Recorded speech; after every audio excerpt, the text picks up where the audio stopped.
3월 22일 새벽 예배를 시작하겠습니다. 사도신경으로 우리의 신앙을 고백하시겠습니다. 나는 전능하신 아버지 하나님, 천지의 창조주를 믿습니다. 나는 그의 유일하신 아들, 우리 주 예수 그리스도를 믿습니다.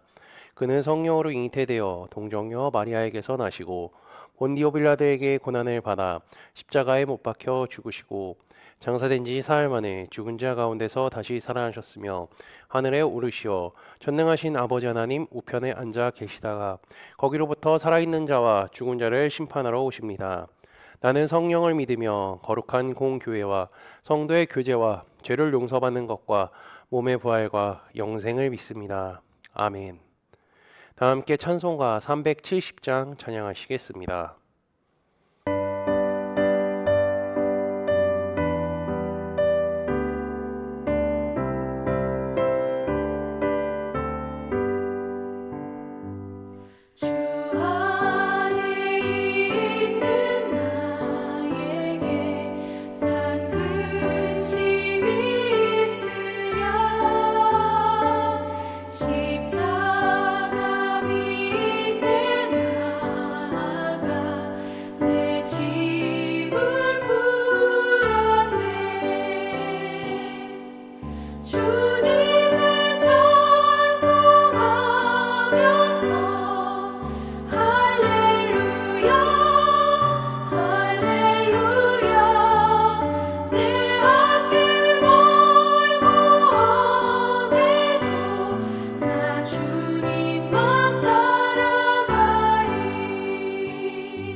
오늘 우리 공동체의 성경 읽기 본문은 레위기 19장 20장입니다. 그중 19장 1절에서 4절까지를 읽고 말씀을 나누도록 하겠습니다. 여호와께서 모세에게 말씀하여 이르시되 너는 이스라엘 자손의 온 회중에게 말하여 이르라 너희는 거룩하라 이는 나 여호와 너희 하나님이 거룩함이니라. 너희 각 사람은 부모를 경외하고 나의 안식일을 지키라. 나는 너희의 하나님 여호와이니라. 너희는 헛된 것들에게로 향하지 말며 너희를 위하여 신상들을 부어 만들지 말라. 나는 너희의 하나님 여호와이니라. 아멘. 오늘 읽을 레위기 이제 19장과 20장은요, 어제 봤던 18장과 이어지는 내용이라고 할 수가 있습니다. 어제 새벽 예배 때요, 하나님께서 원하시는 것이 이스라엘 백성들이 정결하게 사는 것이라는 것을 나눴었죠. 오늘 역시 같은 내용이 이어진다는 것을 우리는 확인할 수가 있습니다. 하나님께서는 모세를 통하여서 이렇게 말씀하고 계시죠. 너희는 거룩하라. 이는 나 여호와 너희의 하나님이 거룩함이니라. 거룩은요, 이스라엘 백성들의 주체성을 나타내는 말이라고 할 수가 있습니다. 거룩의 다른 의미는요, 구별, 성별이라고도 할 수가 있죠. 레위기 19장은요, 이스라엘 공동체의 주체성인 거룩을 어떻게 표현할 수 있는지, 어떻게 보여줄 수 있는지 알려주고 있습니다. 19장을 읽어보시면요, 해야 할 일과 하지 말아야 할 일이 구분되고 있는 것을 우리는 확인할 수가 있습니다. 본문 4절을 보면요, 십계명에도 포함되어 있는 내용을 다시 한번 하나님께서 또 언급하시는 것을 볼 수 있죠. 이스라엘 백성들은 제사 그리고 예배를 온전히 하나님께만 드려야 하며 우상을 만들어서는 안 됩니다. 이것도 우리가 해야 할 일이기도 하죠. 그리고 이 예배를요, 제사를 부모님 공경과도 맞물려서 하나님은 말씀하고 계시는 것을 우리는 확인할 수가 있습니다. 그리고 이제 레위기 19장에 아까도 얘기했듯이 거룩이 주제라고 했는데요. 거룩에 대해 하나님께서 말씀하시는 것을 보면요, 개인의 영역에서 공동체의 영역으로 확장되는 것을 우리는 확인할 수가 있습니다. 19장 13절 제가 읽어드리겠습니다. 너는 내 이웃을 억압하지 말며 착취하지 말며 품꾼의 삭을 아침까지 밤새도록 내게 두지 말며. 이웃을 억압하고 착취하고 하루 품삯을 지불하지 않는 일은 거룩이 아니라고 할 수 있는 것이죠. 그리고 13절 전의 내용은요, 이제 개인의 가족과 관계된 내용이 나오는데 가족에서 이웃으로 지금 확장되었습니다. 그리고 33절과 34절을 보면요, 타국인에 대한 이야기도 나옵니다. 여기서 타국인은요, 이스라엘 공동체 밖에 있는 구성원이라고 할 수가 있습니다. 하나님은 그들을 어떻게 대해야 하는지도 말씀하시죠. 너희와 함께 있는 거류민을 너희 중에서 나은 자 같이 여기며 자기 같이 사랑하라. 이들을 사랑하라는 것은요, 18절에 말씀하셨던 내 이웃을 사랑하기를 내 자신과 같이 사랑하라고 하신 명령의 확대라고 할 수가 있습니다. 이 문구, 방금 제가 읽었던 이 문구, 우리가 복음서에서 많이 듣던 문구 아닌가요? 내 이웃을 내 자신과 같이 사랑하라.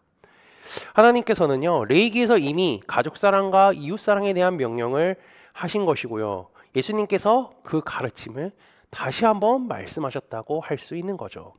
이제 이 이웃 사랑은요, 자신의 옆집에 사는 이웃을 넘어서 타국민에까지 확장되는데 하나님께서는요, 이걸 조금 더 구체화해서요, 공평이라고 말씀하십니다. 35절, 36절 제가 읽겠습니다. 너희는 재판할 때나 길이나 무게나 양을 잴 때 불의를 행하지 말고 공평한 저울과 공평한 추와 공평한 에바와 공평한 흰을 사용하라. 나는 너희를 인도하여 애굽 땅에서 나오게 한 너희의 하나님 여호와이니라. 하나님은 이스라엘 백성들이 과거에 애굽의 노예로 살고 있던 것을 잘 알고 계셨죠. 노예는 어떠한 사람들인가요? 기본적으로 차별을 받는 사람들입니다. 주인으로부터 사람 대접을 받지 못하고요, 음식도 제대로 먹지 못할 수가 있습니다. 그리고 일하는 시간은요, 직장인들처럼 정해진 것이 없습니다. 주인이 하고 싶은 대로 시키는 대로 해야 하는 것이 노예죠. 그뿐 아니라 주인의 명령에 그대로 따라야 하는 것이 노예죠. 그 명령이 죽음까지도 이야기할지라도 말이죠. 하나님은 거룩의 개념을 말씀하시면서 이웃을 사랑하고 외국인을 공평하게 대하는 것까지의 거룩의 영역이라고 말씀하시죠. 거룩은요, 구분하는 일이고 정체성을 이제 보여주는 거기도 합니다. 그리고 또 거룩은요, 바른 것이고 관계 문제라고 할 수도 있습니다. 그래서 거룩은 하나님과 인간, 공동체와 자연 속에서 나타나야 하죠. 단순히 보여지는 것뿐만이 아니라 오늘 하나님께서 말씀하신 것처럼 구체적으로 말이죠. 그리고 이 거룩은 처음에는 개인적인 면으로 시작하지만 이제 공동체적인 면도 있습니다. 하나님은 개인의 거룩을 넘어서 이스라엘 공동체 속에서 이 거룩이 발현되는 것이 중요하다는 것을 말씀하셨죠. 창세기에 보면 에덴 동산에 아담과 하와가 살고 있었습니다. 그 두 사람도 어떻게 보면 하나의 하나님께서 만드신 공동체였죠. 그런데 그들이 하나님의 말씀에 온전히 순종하지 못했기 때문에 죄가 들어왔었습니다. 어떻게죠? 그래서 한 명이 죄를 짓자 그 죄가 순식간에 퍼졌던 것을 우리는 창세기 말씀을 통해 보았습니다. 이스라엘 백성들도 마찬가지죠. 하나님께서 거룩을 개인으로부터 공동체까지 확산시킨 데는 다 이유가 있습니다. 개인과 공동체의 연결성 너무나 중요하죠. 근데 그 중요한 가운데 죄는요, 그 틈바구니를 들어가려고 부단히 노력하고 있습니다. 그뿐 아니라 죄가 그 틈바구니를 뚫고 들어오면 어떻게 되죠? 공동체 안에 그 죄가 퍼지게 됩니다. 하나님은 이것을 너무나 잘 알고 계셨던 거죠. 그래서 하나님은 거룩의 문제를 중요하다고 말씀하시면서 개인과 공동체의 거룩, 그리고 그것을 관계 문제까지도 확대시키는 것을 우리는 확인할 수가 있죠. 이스라엘 백성들은 하나님께서 하신 말씀을 그대로 지켜서 거룩을 유지해야 합니다. 혹시나 그 말씀을 어겨서 죄를 짓게 된다면요, 하나님께 제사를 드려서 그 죄를, 더러움을 처리해야 합니다. 이처럼 하나님께서는 레위기서를 통하여서 정결에 관하여서 이스라엘 백성들에게 일어날 수 있는 모든 상황을 알려주신 거죠. 하나님이 이스라엘 백성들이 하나님의 백성으로 살아가기 위한 모든 방법을 가르쳐 주시며 제일 중요한 포인트를 알려주셨습니다. 나도 거룩하니 너희도 거룩하나. 이것은요, 이스라엘뿐 아니라 우리에게도, 저와 우리 형제자매님들에게도 해당되는 내용입니다. 거룩하신 하나님께서 이스라엘 백성들에게 하셨던 말씀 그대로 우리에게도 말씀하시죠. 코너스톤 형제자매들아, 내가 거룩하니 너희도 거룩하라. 오늘도 하나님의 마음과 말씀을 기억하시고 거룩하신 하나님의 자녀로 살아가는 믿음의 형제자매들이 되시기를 주님의 이름으로 축복합니다. 다 함께 찬송가 455장 찬양하시겠습니다.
다 함께 기도하시겠습니다.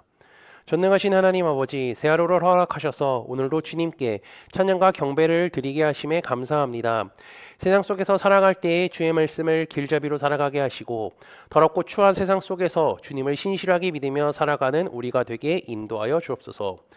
오늘 말씀을 통하여 거룩하신 하나님께서 이스라엘 백성들에게 거룩하라고 말씀하심과 그 방법을 가르쳐 주심에 감사하게 하시고 그들이 하나님의 말씀대로 순종하며 살았던 것과 같이 우리도 주의 말씀에 순종하며 정결한 하나님의 자녀로 살아가도록 인도하여 주옵소서.